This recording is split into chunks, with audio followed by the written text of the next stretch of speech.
आज जो मैं आपको सुना रहा हूं कहानी, शायद सुनने के बाद आपकी आंखों में आ जाएगा पानी। ये कहानी लगन, समर्पण, निष्ठा और साथ की है। ये कहानी जितनी मेरी है उतनी ही आपकी है। इस कहानी का जो मुख्य किरदार है वो हमारे आपके जीवन का आधार है। वो आपके लिए ज़्यादा, अपने लिए कम बनी है। हाँ जी, बिल्कुल सही समझ रहे हैं आप। वो हमारे आपकी पत्नी है। वो हमारी आपकी पत्नी है। कभी आपने सोचा कि वो आप एक के साथ रिश्ता जोड़ा था, लेकिन एक के साथ रिश्ता जोड़ने के लिए उसने घर, गली, आंगन, मोहल्ला, सखी, सहेली, माँ बाप, न जाने कितनों रिश्तों से अपना मुंह मोड़ा था। याद करिए, जब आपके साथ ब्याही थी और आपके घर आई थी तो बहू, भाभी, दुल्हन, न जाने कितने नामों के साथ बुलाई जाती थी। ये सुनकर के वो मन ही मन मुस्कुराए जाती थी। घर के सारे लोग उसी के भरोसे रहते थे। शायद इसीलिए अंग्रेजी में हम उसे हाउसवाइफ कहते थे। कुछ ही दिनों तक उसने दुल्हन होने का आनंद जिया। फिर झाड़ू, पोछा, बर्तन, चूल्हा, चौका, इन सब ने उसको जकड़ लिया। रोज हमारे लिए नाश्ते से लेकर खाने तक कुछ खास रखना, हमारी लंबी उम्र के लिए न जाने कितने उपवास रखना। कुछ महीनों बाद किलकारी गूंजी तो सारे ख्वाब सजे। वो मां बनी तो हम भी बाप बने।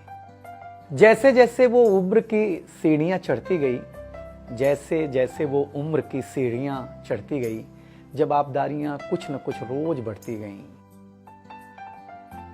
एक तरफ बच्चे पे नजर, दूसरी ओर मैं ऑफिस के लिए लेट न हो जाऊं इस बात का डर। सब कुछ बराबर हो, कुछ रह न जाए, और इस बात पर भी ध्यान कि गैस पर रखा हुआ दूध कहीं बह न जाए।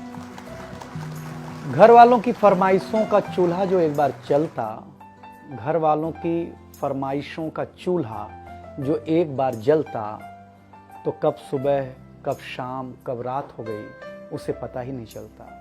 इन व्यस्तताओं के बीच समय का चक्र कुछ इतना तेजी से चला, मुन्ना कब मनोज हो गया, मुन्नी कब सुमन, पता ही नहीं चला। अब तक जो था प्यार, अब उसने अपना नाम बदल करके रख लिया था तकरार।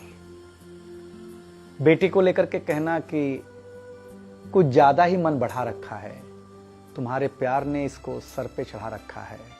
अब तो वो मुझे भी देने लगी थी ताना, अब तो वो मुझे भी देने लगी थी ताना, ऑफिस में ही रहा करो ना, 2-4 घंटे के लिए घर के आना। शादी के इतने दिनों बाद भी आज भी हमें सुनना पड़ता है कि न जाने कौन सा पाप किया था जो आपके साथ ब्याह किया था। और ये तो रोज की थी कहानी। कितना जोर से कहना कि घर के सारे सदस्य सुन लें कि एक दिन बीमार होती हूं ना, तो एक दिन बीमार होने पर किसी को कोई देता नहीं है 1 गिलास पानी, लेकिन जैसे ही उसे आपके तबीयत खराब होने का होता आभास, आकर के बैठ जाती थी आपके पास।